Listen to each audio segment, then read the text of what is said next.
You're watching The Dish TV, the talk show from SRI International that highlights the most important part of our institute, our people.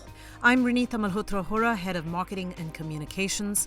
Today I'm joined by Nathan Collins, Chief Strategy Officer of SRI Biosciences. In part 2 of his interview, we discuss how AI is poised to shape the future of drug discovery and development.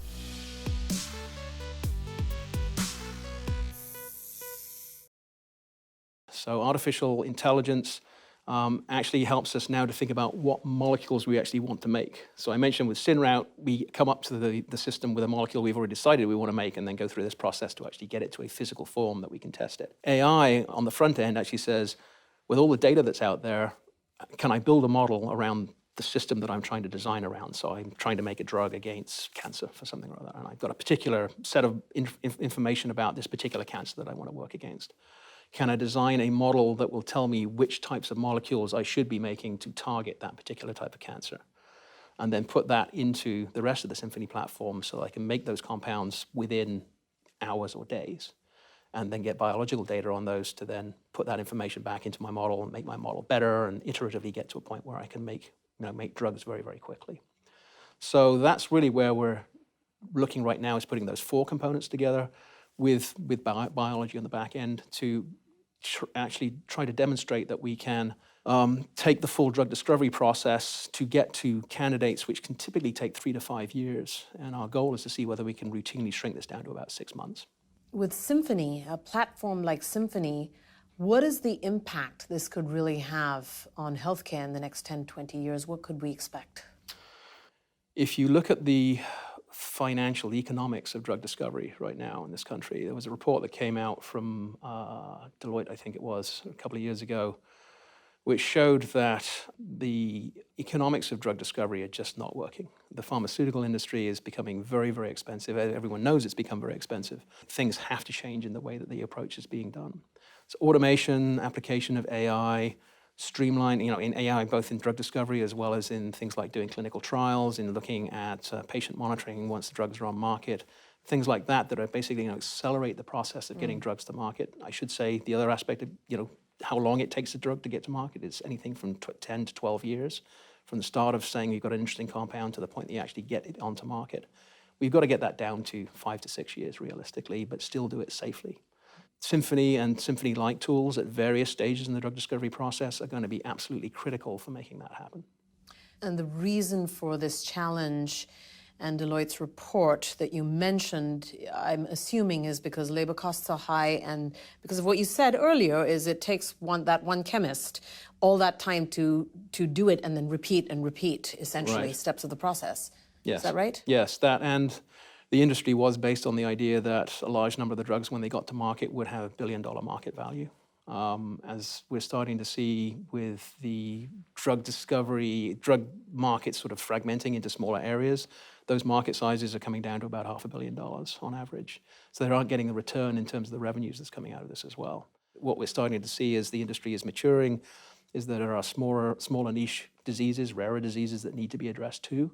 They don't give the same return on investment, but they have to be addressed. And again, we need to figure out cheaper ways to do that. You mentioned pharmaceutical applications, you mentioned industrial, chemical applications. Mm-hmm.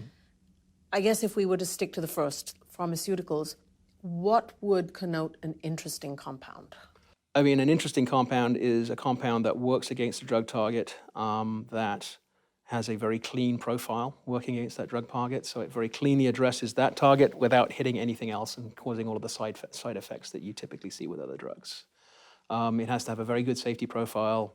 You ideally want it to essentially go in, do what you want it to do in the person, and then go away as well. Mm-hmm. So there's a lot of stuff that we don't talk about in drug discovery, is actually looking at how long do you want that drug to be in the body, and then want it to leave the body. And actually all of that has to be engineered into the compound. It has to be something that's going to have a market life. So you have to think about patentability and making sure that when you make these molecules and when you get to something that it has a long patent life. So I mentioned before, it can take 10 years from the point that you design that molecule to the time you've got it on the market. You only have 20 years of patent life. So you've only got 10 years of being able to sell that drug. Now, if you can shorten, again, that time frame, you can get more market life, That's good for the financial aspects of driving innovation in the drug discovery business. This is also the reason why you kind of need AI to help design this, because there's so many different aspects of what are the important properties of how you have to optimize the drug around, that it's actually very difficult to do that if you're trying to take them all at once. So traditionally, we tend to look at one set of parameters at a time as we go through it. With AI, actually, you can think about really pulling all those together and enabling much more integrative decision-making about how you optimize all those parameters at once. Would it be fair to say then that AI really is the key to therapeutics, developing therapeutics in the future?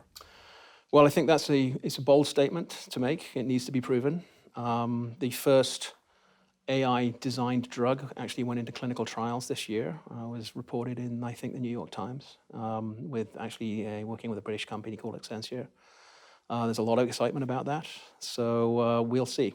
The theory is that AI can, as it is in other industries, can drive the processes much more efficiently.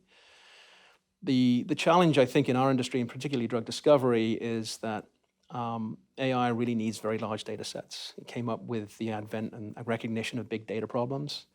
The problem with drug discovery is really you just don't have that same data set. It's much smaller. Like say with imaging, looking at image processing, that companies like Google and others have actually really revolutionized AI technology around.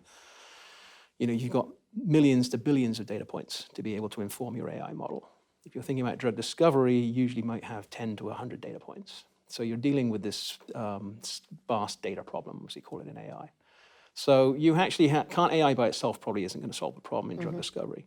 But AI put together with augmented or automated automation for doing all the data, all the experimentation that you design around your AI to actually give you more data to put back into your AI probably will. And this is where we see Symphony really playing an important role.